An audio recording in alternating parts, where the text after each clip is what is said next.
자, 8강 이제 유교적 통치 체제를 정비하다라고 해서 조선시대에 들어가도록 하겠습니다.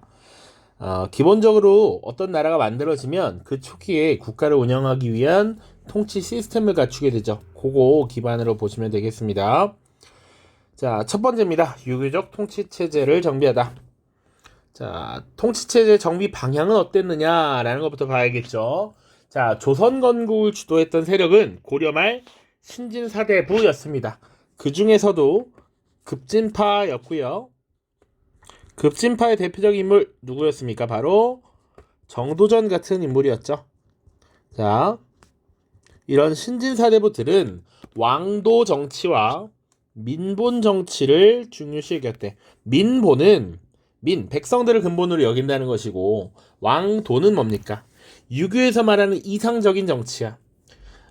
인과 덕으로서 통치한다 라고 설명 나와 있습니다. 이런 것들을 기본적으로 갖춰야 된다라는 거야. 자, 그리고 그렇기 때문에 국왕이 강력하게 권한을 행사해서 국가를 흔들지 못하도록 통치권을 견제할 필요가 있다라고 여겼습니다.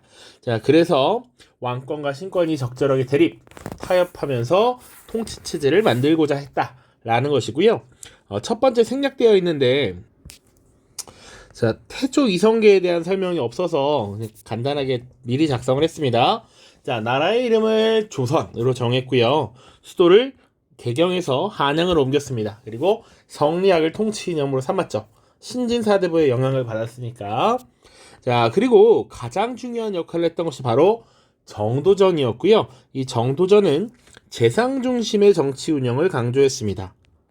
자, 재상은 기본적으로 국정을 총괄하는 관리를 의미해요. 그러니까 국왕이라고 하는 존재는 어떻게 보면 세습되는 자리야. 항상 현명하고 어질고 똑똑하지 않을 수 있어. 그렇기 때문에 왕은 현명한 사람을 등용시키고 그 재상이 정치를 주도해야 된다라고 주장을 했습니다. 자, 이런 주장을 펼치니 아버지를 도와서 조선을 만든 이방원 같은 경우는 굉장히 불만이 많았겠죠. 자, 그래서 3대 왕이었던 태종은 정도전을 제거합니다. 왕은 국가의 주인이야. 왕이 국정 운영의 중심이 되어야 돼 라고 생각했겠죠. 자, 그래서 이 정도전이 초기에 만든 기본 시스템보다는 국왕이 더 많은 권력을 가질 수 있도록 육조직계제라고 하는 것을 시행하고요. 국왕 중심의 통치 질서를 추구했습니다. 그럼 육조직계제가 뭐냐라는 걸 봐야겠죠. 자, 도식이 있습니다. 왕이 있고요. 그리고 국정을 총괄하는 재상들의 집합기구인 의정부가 있습니다. 자, 그리고 그 밑에 실질적인 행정을 운영하는 육조가 있고요. 그리고 육조의 장관을 보통 판서라고 부릅니다. 자, 그래서 조선의 중앙통치기구는 의정부 육조체제라고 합니다. 고려는 이성육부제였듯이 조선은 의정부 육조체제야. 자, 그리고 본래는 육조에서 의정부의 명령을 올리고 의정부가 심의해서 왕에게 보고하는 형태죠. 그리고 왕은 의정부의 명령을 내리면 의정부가 육조의 명령을 내리는 이 오른쪽의 시스템이 기본적인 일반적인 시스템이라고 보시면 됩니다. 이런 걸 의정부 서사제라고 해요. 자, 그런데 왼쪽에 육조직계제는 뭡니까? 바로 육조가 직접 왕에게 장계라고 하는 문서를 보고를 올리고 왕이 직접 육조의 명령을 내린다는 얘기죠. 핵심은 의정부를 거치지 않고. 자, 그러다 보니 왕권이 강화되려는 이런 모습을 보인다라는 얘기죠. 육조직계제를 시행한다라는 건 왕권의 강화를 의미합니다. 자, 그러면 의정부 서사제는 왕권 약화냐? 그렇게 보진 않고요. 왕권과 신권의 조화라고 봅니다.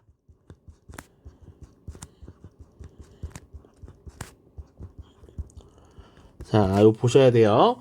자, 그 뒤에 강력한 왕권을 확보하고자 했던 태종 때 또 어떤 정책들이 시행되냐면 여기 빠져 있는데 국가의 세수 확보를 위해서 토지를 조사합니다. 토지를 측량한다 라고 해서 양전 사업을 실시하고요. 그리고 일종의 신분 입증이라고 할 수 있는 호패를 발급하는 호패법을 시행합니다. 세금을 거두고 병역의 의무를 다하도록 하기 위해서였습니다. 자, 그 다음이 세종이죠. 세종. 왕권과 신권의 조화를 추구한 의정부 서사제를 실시했다. 훈민정음 창제했고요. 경연을 중시했고요. 집현전에서 학문과 정책 연구를 했습니다. 자, 의정부 서사제는 아까 봤어요. 경연은 뭐냐? 오른쪽 날개에도 있지만 왕이 신하들과 함께 공부하고 토론을 하는 겁니다. 유교적 이상 정치를 구현하기 위한 방안이었어. 그래서 신하들이 국왕에게 조언을 하기도 하고요. 정책 건의도 합니다. 집현전은 기본적으로 학문과 정책을 연구하는 기관입니다. 자, 세종 이렇게 보시면 되고요. 여기 하나만 더. 2단원에 있는 내용인데 조금 끌고 왔습니다. 세종 때 사군 육진을 개척해서 영토를 확장했고 오늘날과 영토가 많이 비슷해집니다. 자, 그래서 교과서 64쪽에 있는 지도인데 미리 갖고 왔어요. 지금 압록강유역에 두만강유역에 사군과 육진, 여진족을 정벌하고 영토를 확장했다. 이 정도 보시면 되겠습니다. 자, 육조직계제 하면 왕권 강화구나. 이거 태종 때 실시했다. 그리고 미리 하나 더. 다음에 등장할 7대왕 세조 때도 시행합니다.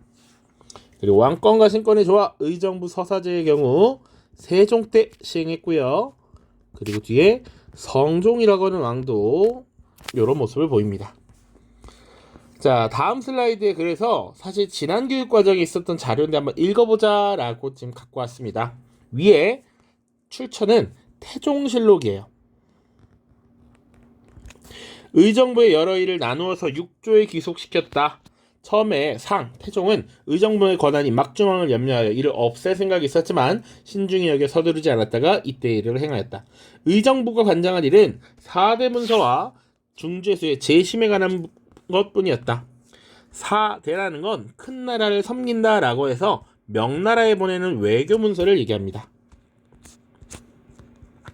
그리고 중죄수의 재심, 다시 한번 재판하는 것이죠. 밑에 세종실록은 의정부 서사제를 쭉 서술하고 있습니다. 6조는 모든 직무를 의정부에 품위하고 의정부는 왕에게 아뢰어 다시 왕의 명령 전지를 받아 6조에 내려 시행한다. 쭉쭉쭉 이렇게 보시면 되겠습니다. 자, 그 다음 세조 보시죠. 세조는요 사실은 어린 왕이었던 6대왕 조카 단종을 어떻게 보면 몰아내고 왕이 된 인물입니다. 어린 단종 주변의 신하들이 지금 나서는 이런 모습을 보였단 말이지 그것과 어떻게 보면 싸우면서 왕이 된 사람이야. 세조 또한 왕권 강화를 추진했던 인물입니다. 왕권 강화. 그러다 보니 자연스럽게 6조 직계제를 시행했던 것이죠. 6조 직계제 실시. 자, 그리고 학술 연구기관이었던 집현전을 폐지합니다. 여기서 연구하는 신하들이 계속 귀찮게 군다라고 여겼던 것이죠. 경연도 열지 않습니다. 자, 성종 때는요 다시 왕권과 신권의 조화를 꾀합니다. 근데 폐지된 집현전을 다시 부활시키는 건 세조가 잘못 판단했다라고 여기는 것이었기 때문에 이미 있었던 홍문관의 기능을 강화시킵니다. 이렇게 강화시킨다라고 보시면 되고요. 경연도 부활시킵니다. 자, 그래서 지금 첫 번째 주제가 유교적 통치체제를 정비하는 거잖아. 나라를 만들고 국가의 시스템을 만들어 나가는 과정입니다. 그 통치체제를 당연히 완성한 게 성종인데 그러면 어떤 것을 완성이라고 보느냐? 국가의 운영을 법으로서 쭉 정리하고 완성한 것이 바로 경국대전입니다.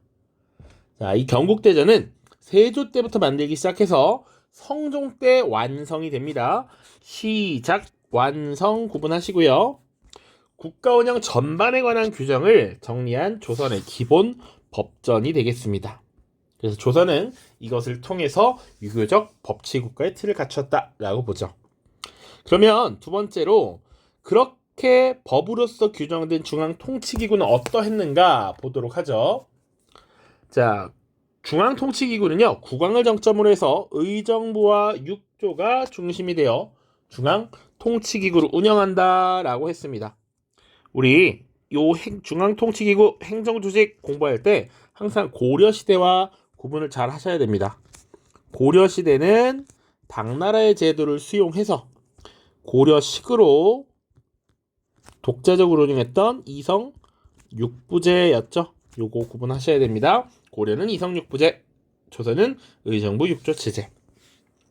자, 의정부는 국가의 중요 정책을 심의 결정하는 것이었고요. 재상들의 합의로 운영됩니다. 영의정, 좌의정, 우의정 같은 재상들이 있고요. 그 밑에 국가의 행정사무를 담당하는 육조, 장관, 판서입니다. 우리 이전에 봤었던 그 육조직계제와 의정부 서사제 도식에 나와 있습니다. 자, 기본 틀은 이렇고요. 그리고 권력을 상호 견제하고 균형을 이루기 위한 기구로서 3사가 있습니다. 사헌부, 사관원, 홍문관의 3사라고 하는 것. 이들은 기본적으로 언론의 역할을 수행합니다. 자, 그러다 보니까 국왕의 통치권도 견제하고요. 그리고 고위 관료의 권력 독점과 비리를 감시합니다. 자, 고려 시대에는 어사대라고 하는 것. 고려 시대에는 어사대의 관리와 중서문화성의 산품 이하 관료였던 낭사들이 이런 역할을 수행했죠.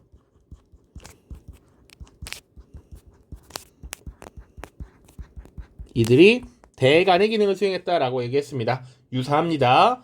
대간으로 불린 사헌부와 사관원의 관리들. 자, 그리고 또 고려시대에도 3사가 있습니다. 고려시대의 3사는 조선의 3사와 다릅니다. 주로 곡식의 출납을 담당하는 회계 담당 기구였어. 그래서 구분하셔야 됩니다.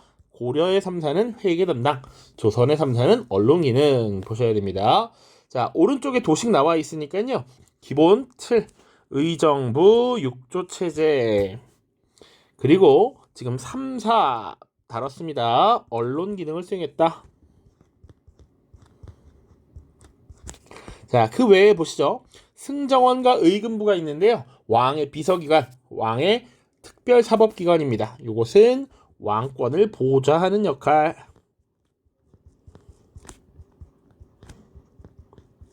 자, 그리고 춘추관은 역사를 편찬합니다. 조선왕조 실록 이런 것들의 기본적인 자료 작성, 수집 이런 것들을 하고요.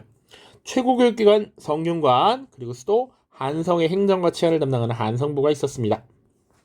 자, 지방행정제도 보시죠. 세 번째입니다. 자, 전국을 8도로 나누었다라고 돼 있죠. 요거는 고려시대 얘기할 때도 몇 번 언급을 했습니다.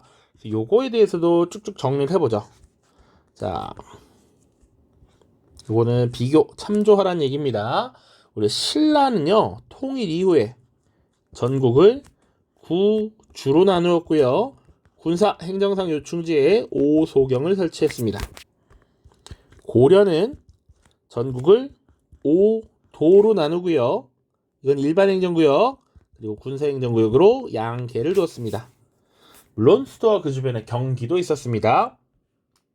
자, 그래서 지금 고려 같은 경우는 도라는 단위와 개라는 단위 두 개로 나누어서 이원적이라고 했는데, 조선은 일원적 지방행정조직이라고 보통 이야기합니다. 그리고 각 도에 이 도의 업무를 총괄하는 관찰사를 파견했죠.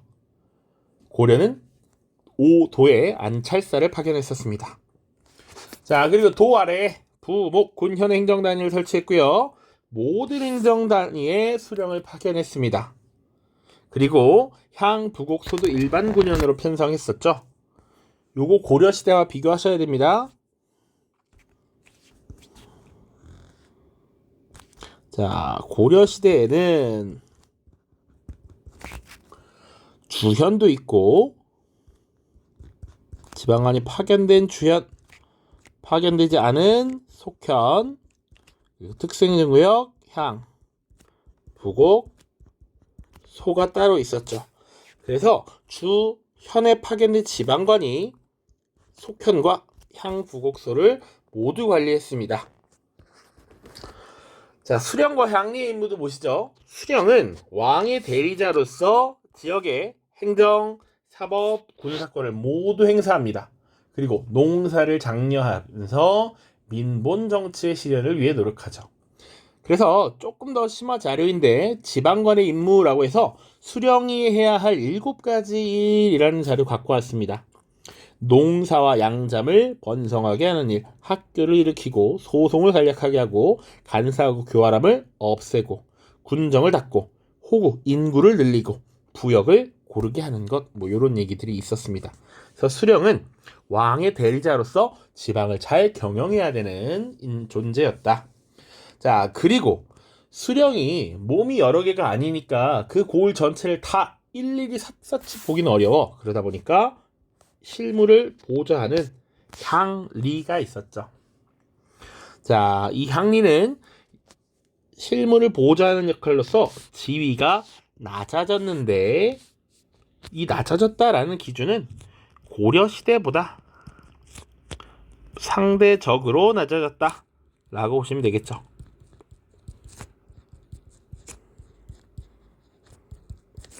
이렇게 보시면 되겠습니다. 고려보다 상대적으로 낮아졌다. 자, 그래서 여기 지도 보시면 전국을 8도로 나누었죠. 그래서 오늘날의 명칭들과 거의 유사해집니다. 그리고 각각의 도의 명칭은 그 도 내에 가장 큰 고을의 앞글자를 땄습니다.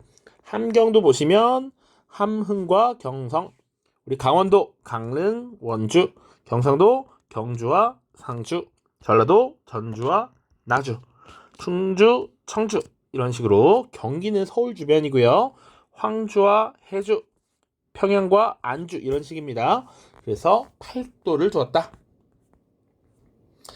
자, 그 다음 이제 사림이 중앙정치에 참여하다 봐야 되는데 영상 잠깐 끊고 이어가도록 하겠습니다.